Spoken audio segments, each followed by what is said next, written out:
கடலூர் மாவட்டம் திட்டக்குடியில் 4 வயது சிறுமிக்கு பாலியல் தொல்லை அளித்த நபர் பிடிபட்டார். தனது வீட்டின் வாசலில் விளையாடிக் கொண்டிருந்த சிறுமிக்கு பழனிவேல் என்பவர் பாலியல் தொல்லை அளித்ததாக கூறப்படுகிறது.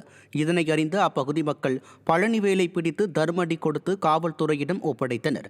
அப்பா ஸ்டாலின் ஆட்சியில் போக்சோ குற்றங்கள் அதிகரித்துள்ளதாக மக்கள் சாடியுள்ளனர். திருவாரூர் மாவட்டம் நன்னிலம் அருகே 12ஆம் வகுப்பு மாணவியிடம் பாலியல் சீண்டலில் ஈடுபட்ட அவரது தாய்மாமா போக்சோவில் சிக்கினார். துக்க நிகழ்வு ஒன்றிற்காக உறவினர் வீட்டில் தங்கிய முருகானந்தம் என்பவர் 12ஆம் வகுப்பு மாணவிக்கு பாலியல் தொல்லை அளித்ததாக கூறப்படுகிறது. இதுகுறித்து மாணவியின் பெற்றோர் அளித்த புகாரின் பேரில் போக்சோ வழக்கின் கீழ் அவர் பிடிபட்டார். யாரும் குறை கூற முடியாத ஆட்சி என கூக்குரலிடும் ஸ்டாலினுக்கு நாளுக்கு நாள் பெண்களுக்கு எதிரான குற்றங்கள் அதிகரித்து வருவது தெரியாதா என விமர்சனங்கள் எழுந்துள்ளன.